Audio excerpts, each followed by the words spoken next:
Көп ұзамай болатын болашақта Виргил есімді жалғыз саяхатшы пойызда келе жатып, вагонда бір ана мен оның кішкентай ұлын көреді.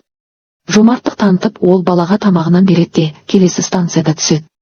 Станциядан шыққан соң Виргил жанармай бекетіне барады. Онда теледидар көріп, назары басқа жақта отырған ер адамды табады.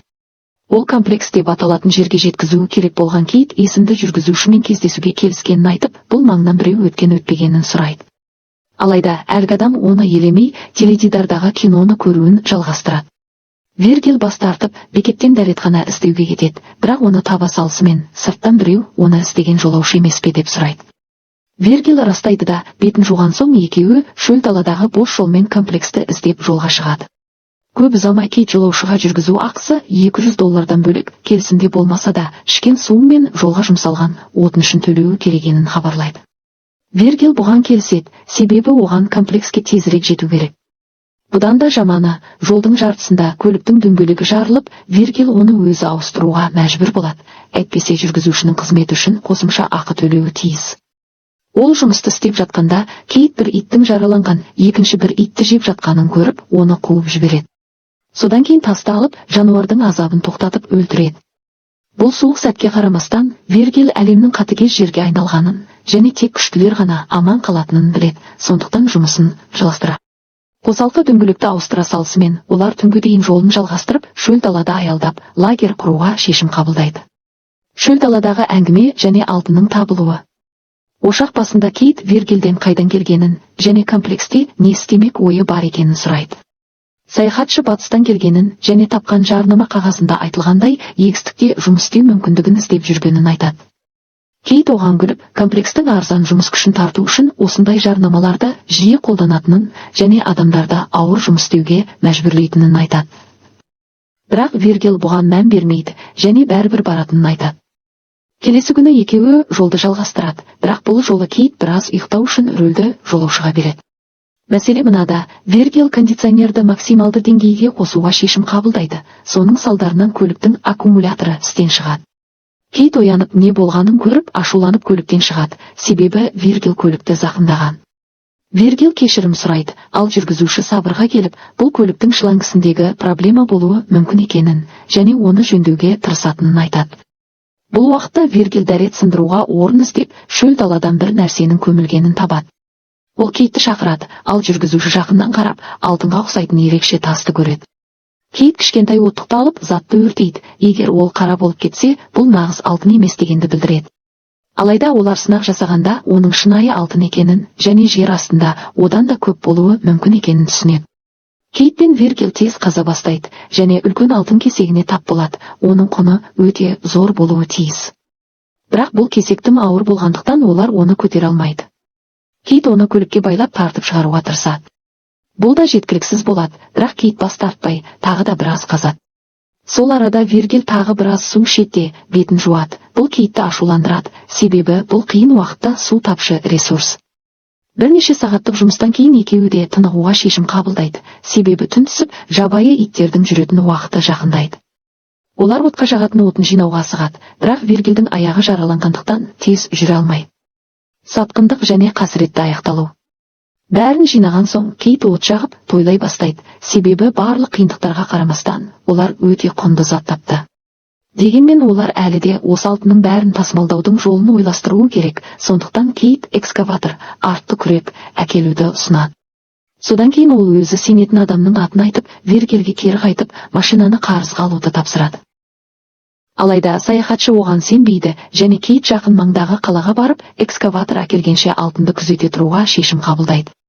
Жүргізуші бұл жақсы идея емес деп ойлайды, себебі Виргил бұл аймақты білмейді, және қажеттісінен артық керек жарақты пайдаланады. Дегенмен саяхатшы табандылық танытады, сондықтан келесі күні таңертең Кейт оған бір бөтелке су, бірнеше консервіленген тамақ, өткір қысқыш және байланыста болу үшін телефон береді. Соңында Кейт, егер Виргил бұдан аман қалса, екеуміз де өте бай боламыз деп айтып кетеді. Жүргізуші кетісімен, саяхатшы үлкен алтын кесегін толығымен жауып, керек жарақтарын сақтайтын лагерь құра бастайды. Содан кейін телефонның жұмыс істеп тұрғанын тексереді, және бәрі дайын болған соң, Кейттің оралуын күту ғана қалады. Күн бойы Виргил отқа жағатын отын жинайды, сол кезде лагерге жақындауға тырысқан үлкен саршаянды көреді. Ол жануарды қуып жібереді, ал түн түскенде саяхатшы от жағып бір консервіленген тағамды ашады. Барлық нәрсені қажет болғанша ұзақ уақытқа жеткізу үшін үнемдеу керек, сондықтан Виргил бір қасық тағамды кішкене сумен ғана ішеді. Түн тыныш сияқты, бірақ алыста саяхатшы жабайы иттердің үнін естиді. Қолында өткір қысқышпен Виргил айналасына қырағы болады, және бірнеше сағаттық күзеттен кейін ақыры ұйықтап кетеді. Таң атады, саяхатшы оянып, күннің қызуы оның терісін күйдіреді. Кенеттен телефонның қоңырауын естіп, оған жауап беруге асығады, бірақ жараланған аяғына байланысты жүгіре алмай, тоқтап қалады. Виргил шөл далада күнделікті тірлігін жалғастырады, отқа жағатын отын жинайды. Ұзақ жол жүрген соң, ол отынды жинау үшін лагердің брезентін пайдаланады және қосымша біраз отынды резерв ретінде алады. Содан кейін айналасына қарап, біреудің жақындап келе жатқанын жатпағанын тексереді және алтын кесегін тағы да құммен және тастармен жабады. Кенеттен Виргил күн сәулесі шағылысқан бір нәрсені көріп, оның не екенін анықтауға барады. Ол алдынан құмға көмілген шыны сынығын табады. Сондай-ақ ол фюзеляжда канзи жазулары бар құлаған ұшақты табады. Ол кемені тексеріп керек жарақ іздей бастайды, бірақ тек сынықтарды ғана табады. Соған қарамастан ол ұшақтың кейбір бөліктерін, соның ішінде бірнеше қуат кабелін алуға шешім қабылдайды. Жұмыс ауыр, Виргилдің шөлдегені сонша, бірақ тағы да қолда бар суды үнемдеу керек, сондықтан ол тек 2 жұтым ғана ішеді. Біраз демалғаннан кейін ол ұшақты бөлшектеуді жалғастырады және лагерге оралған соң бөлшектерді жасырынған жерін күшейту үшін пайдаланады. Енді ұшақтың корпусы жабу ретінде қызмет етумен қатар, саяхатшы ұшақ орындықтарының қаптамасын уақытша төсек жасау үшін пайдаланады. Алғаш рет ол аздаған жайлықпен ұйықтай алады, бірақ су мен тамақтың тапшылығы оның денесіне әсер ете бастайды. Күннің әсерінен терісі зақымданғаннан басқа, Виргил әлсірейді және аяғындағы жарасы да нашарлай түседі. Өзін жалғыз сезінген саяхатшы алтын кесегіне жақындап, шөл далада осындай құнды затты тапқан тағдырына күмәнмен қарай бастайды. Содан кейін тастардың бірін алып, кесекке қатты соғып, оның бір бөлігін бөліп алады да лагерде сақтайды. Көп ұзамай телефон шырылдай бастайды, және желінің арғы жағында Кейт ақыры хабарласады. Өкінішке орай, ол жаман хабар әкеледі, себебі экскаватордың қозғалтқышы қызып кетіпті, және Виргил тағы бірнеше күн күтуі керек болады. Саяхатшы бұл жерде қалуға шыдамайды, және алтынның бір бөлігін бөліп алғанын, оны алып кете алатындарын айтады.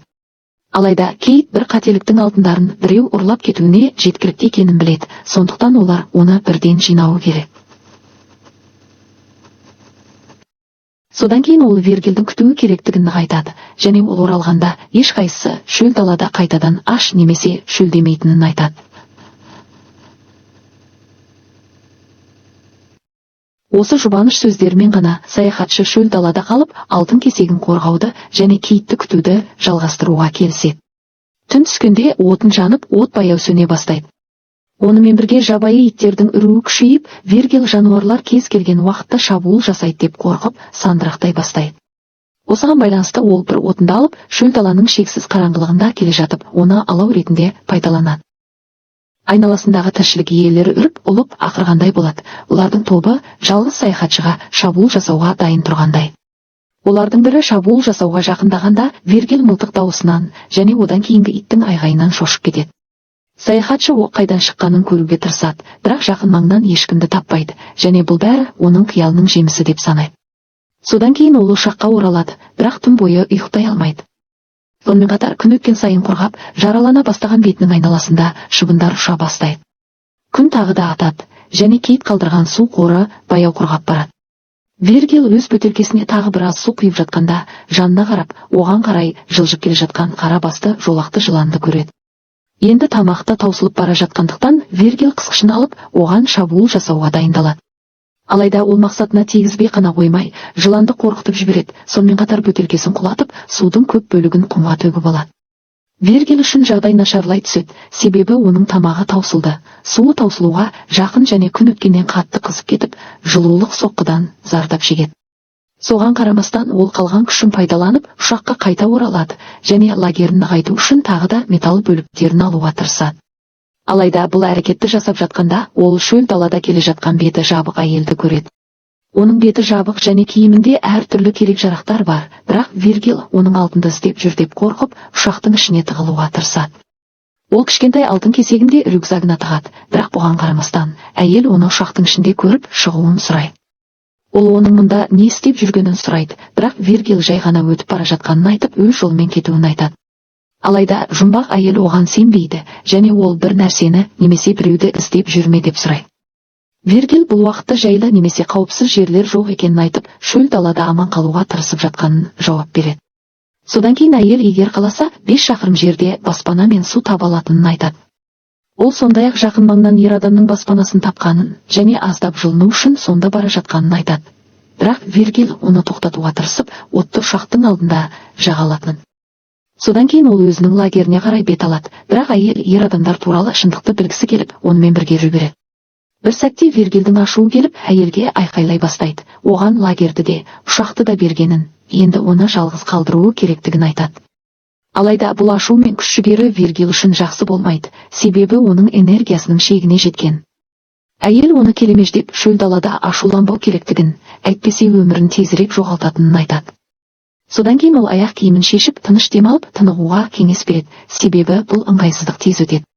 Осыдан кейін әйел өз жолын жалғастырып, лагерге қарай бет алады, ал Виргил оған жетуге тырысады, бірақ жараланған аяғымен әрең жүреді. Бірнеше минуттан кейін ол лагерге жетеді, және саяхатшының оны қалай құрғанын тағы да келемеждейді.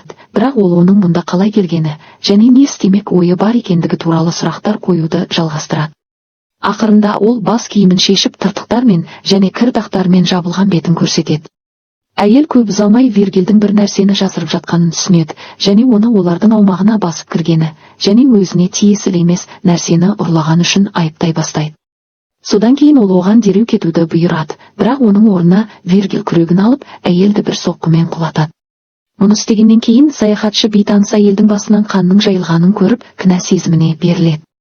Алайда енді ештеңе істеу мүмкін емес, сондықтан Виргил керек жарақтарын алып, оны көму үшін жерге шұңқыр қазады. Оның жабдықтарының арасынан саяхатшы су мен жылан етін табады, және энергиясын қалпына келтіру үшін бәрін бірден тұтынады. Осыдан кейін ол лагердің жанына отырады, бірақ тағы бір жабайы ит пайда болып, әйелдің қабірін қаза бастайды. Әлі де кінә сезіммен жүрген Виргил итті қуып жіберіп, құрбан болған әйелдің денесін қауіпсіз жерге апаруға тырысады. Алайда не істесе де, аш иттер оны қуып, біраз тамақ іздейді. Басқа амалы қалмаған Виргил отқа жағатын отының бір бөлігін пайдаланып, от жағады, және істеген ісіне өкінішпен жылап, әйелдің денесін шөл даланың ортасында өртейді. Келесі күні таңертең телефон тағы да шырылдап, Виргилге киттен қоңырау келеді, ол экскаваторды алғанын айтады. Алайда ол әлі де біраз уақыт алатынын айтып, саяхатшыдан сабыр сақтап, алтынды қорғауын сұрайды. Бұл жаңалыққа тап болған Виргил жылап киттен көліктің шлангысын жөндеуге қанша уақыт кететінін сұрайды. Сұрақты түсінбеген жүргізуші оны лагерде қалдырмас бұрын жөндеп қойғанын айтады, және оның есінен адасып бара жатыр деп ойлай бастайды. Бұдан да жаманы, Виргил лагерге жақын жерде жолды кесіп өткен жүк көлігін көреді, және олар оны көріп қалады деп қорқып, оған мұқият қарайды. Бақытымызға орай, жүк көлігі басқа жолмен өтіп кетеді, бірақ ол әлі де аш, сусыз, жалғыз қалады. Тағы бір күн өтеді, Виргил отын жинауды жалғастырады, бірақ алдында үлкен құмды дауылға тап болады. Уақыт жоғалтпай ол отынды тастап, лагерге жүгіріп оралады, дауыл оның баспанасына тиерден бірнеше секунд бұрын жетеді. Барлық жерге тараған орасан зор құмнан басқа, желдің күші баспананың құлауына себеп болады. Содан кейін Виргил қауіпсіз жер табу үшін жүгіруге мәжбүр болады, бірақ оған баспанасын тіреу үшін пайдаланған ағаш тиеді. Ол есінен танып қалады, және бірнеше сағаттан кейін денесіне ағаш кесегі қадалып, құмға көмілген күйде оянады. Соған қарамастан, Виргил керек жарақтарынан қалған нәрсені іздеп, шөл даланы аралайды. Өкінішке орай, ол тек бос консервіленген банкаларды, көрпесін және шөл далада қозғалмай көміліп тұрған алтын кесегін ғана табады. Зор күш салып, Виргил ағаш кесегін алып, қан кетуді тоқтатуға тырысып, жарасын матамен жабады. Содан кейін ол тамақ банкының қақпағын алып, оны отқа қыздырып, жарасына қойып, оны күйдіріп жабуға тырысады. Ақырында ол өз қанын беті мен мойнын ылғалдандыру үшін пайдаланады, киттің келуін күтуді жалғастырады. Сағаттар өте береді, Виргил шөл даланың ортасында ұйықтап қалады, бірақ жақындап келе жатқан аяқ дыбысынан оянады. Көзін аша салысымен, ол беті жабық екінші бір әйелді көреді, оның қолында оған бағытталған арбалет бар. Алайда әйел ер адамның жағдайын көріп, оған шабуыл жасамайды, және тіпті бөтелкесінен біраз су береді. Көп ұзамай Виргил шөл далада шабуыл жасаған әйелді қамтитын бірнеше галлюцинацияны көре бастайды, тіпті оның рухының өзін алыстан көздері жалынмен жабылған күйде бақылап тұрғанын көреді. Көп ұзамай Виргил бұл галлюцинациялардан құтылып, тағы да жалғыз және жақын маңда керек жарақсыз шөл далада оянады. Оған біраз су берген әйелдің шынайы болған болмағанын білмейді. Оған серік болып қалған жалғыз нәрсе оған күткеннен де қымбатқа түсіп жатқан алтын кесегі. Содан кейін Виргил бағалы затқа жақындайды. Сол кезде жер астынан телефонның шырылдаған үнін естиді. Ол қолынан келгенше тез қаза бастайды және Кейттің жағдайың жақсы ма деген сұрағына жауап береді. Алайда Виргил енді дұрыс ойлай алмайды және қайда барса да әйелдің оны қуып жүргенін айтады. Кейт үрейленіп, бұл әйел жақын маңда ма, немесе ол алтын туралы біле ме деп сұрайды. Виргил жоқ деп жауап береді, ал Кейт оған бұл әйелден мүмкіндігінше тезірек құтылуды бұйырады, әйтпесе ол барлық жоспарды бұзады. Көмек әлі де кешігетінін түсінген Виргил жай ғана растайды және алтынның қалған бөлігін тағы да топырақпен жабады. Содан кейін ол қоңырауды аяқтайды, бірақ дереу әйелдің ашсын ба деген дауысын естиді. Жан-жағына қарағанда ол сол әйелді қолында арбалетпен көреді және ол оған тамақ дайындай алатынын айтады. Ол сондай-ақ жақын маңдағы су құдығы туралы айтады, бірақ Виргил көмек қажет емес екенін айтып, оның кетуін сұрайды. Әйел талап етіп, оның әпкесін көрді ме деп сұрайды. Оның тек нағыз адам ғана емес, сонымен қатар Виргил өлтірген саяхатшыны іздеп жүргенін айтады. Алайда ол жауап беруден бас тартып, жай ғана оның кетуін айтады. Әйел оған күдікті түрмен қарап, ақыры кетуге шешім қабылдайды, бірақ алдымен оны жыртқыштардан қорғау үшін айналасына бірнеше от жағады. Бірнеше минуттан кейін саяхатшы оянып Кейттен тағы бір қоңырау алады. Ол оттардан шыққан түтінді алыстан көргенін және жақындап келе жатқанын айтады. Виргил бұл жаңалыққа қуанады, бірақ ол Кейтке асығуын айтады, себебі бұл жерді жабайы иттер қоршай бастады. Бонфирлер сөнуге жақын, ал иттер Виргилге қарай жылжи бастайды. Алайда Кейт оның қоңырауына енді жауап бермейді және Виргил бір нәрсенің дұрыс емес екеніне күдіктене бастайды. Содан кейін алыста Кейттің бәрін бақылап тұрғаны және Виргил иттердің қолынан өлтірілген сәтте барлық алтынды өзіне алу үшін күтіп тұрғаны анықталады. Саяхатшы өзінің сатқындыққа ұшырағанын тез түсінеді және иттер оны сүйрей бастайды. Қарсы тұра алмай, Виргил тағдырын қабылдайды, бірақ оның қолында қалғаны алтынға деген құмарлығынан туындаған өзінің қасіретті ақырына деген сенімділік. Соңында бұл кедергі жойылған соң Кейт экскаватормен сол жерге жақындап Виргилдің жансыз денесін көреді. Ер адам бұған мән бермейді және алтынды жинау үшін экскаваторды дайындайды, бірақ көліктен қолғабын алуға барғанда жебе оның жүрегіне тура тиеді. Ол әрекет етуге үлгермейді және Виргилдің жанына құлап түседі, алтынның кесірінен сол қайғылы тағдырға тап болады. Ақырында ешқайсысы қалағанына қол жеткізе алмады, тек шөл далада қаза тапқан әйелдің әпкесі ғана кегін алды және оның қазыналарын іздеген басқыншылардан аумақты қорғауды жалғастырады. Сонымен бұл кино туралы не ойлайсыз? Төмендегі пікірлерде қалдырыңыз және егер сізге видео ұнаса, лайк басып жазылыңыз.